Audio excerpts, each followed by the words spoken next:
আসসালামু আলাইকুম রহমতুল্লাহি ওয়া বারাকাতুহু। নিজের কাজ নিজেই করতে পারবেন। সহজ একটি কাজ, দেখে দেখে নকশাটি লিখবেন। আপনার পাগল হয়ে চলে আসবে। যার জন্য করবেন, স্বামী স্ত্রীর জন্য করেন, ভালোবাসার মানুষের জন্য করেন, শ্বশুর শাশুড়ির জন্য করেন, যার জন্যই করবেন সে আপনার বাধ্য হবে, দূরে থাকলে পাগল হয়ে চলে আসবে। অত্যন্ত পরীক্ষিত একটি নকশা, এটা আপনি নিজেই করে নিতে পারবেন। সম্মানিত দর্শক, সূরা ইখলাস কোরআন শরীফের সবথেকে ছোট সূরা, আমরা সকলেই পড়তে পারি সূরাটি। এখানে সেই সূরাটি লেখা আছে, কুল হুয়াল্লাহু আহাদ আল্লাহুস সামাদ লাম ইয়ালিদ ওয়া লাম ইউলাদ ওয়া লাম ইয়াকুল লাহু কুফুয়ান আহাদ। এটি একটি ইসলামিক আমল, ইসলামিক তদবির। নিঃসন্দেহে এটি আপনি করে নিতে পারবেন ইনশাআল্লাহ। সম্মানিত দর্শক, তদবিরটি কীভাবে করবেন আমি নিয়মটা বলে দিচ্ছি।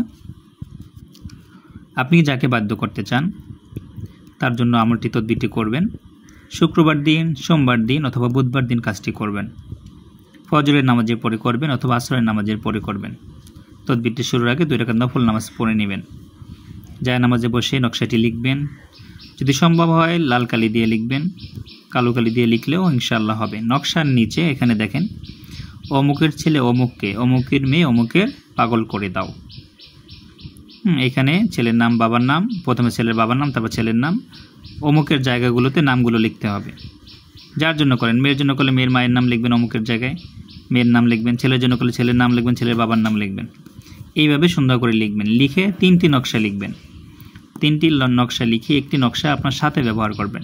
ছেলে হলে ডান হাতে, মেয়ে হলে বাম হাতে। আর একটি নকশা যে কোনো ডালিম গাছে অথবা যে কোনো ফুল গাছের ডালে ঝুলিয়ে বেঁধে দেবেন, যেন বাতাসে ঝুলে।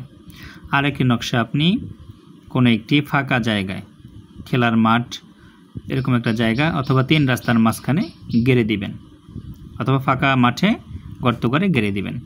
ইনশাআল্লাহ আল্লাহ পাকের ইচ্ছা, আল্লাহর রহমতে 3 থেকে 7 দিনের ভিতরে আপনার কাঙ্ক্ষিত ব্যক্তি যেখানেই থাকুক পাগল হয়ে ছুটে চলে আসবে ইনশাআল্লাহ। অত্যন্ত পরীক্ষিত এই তদবিরটি।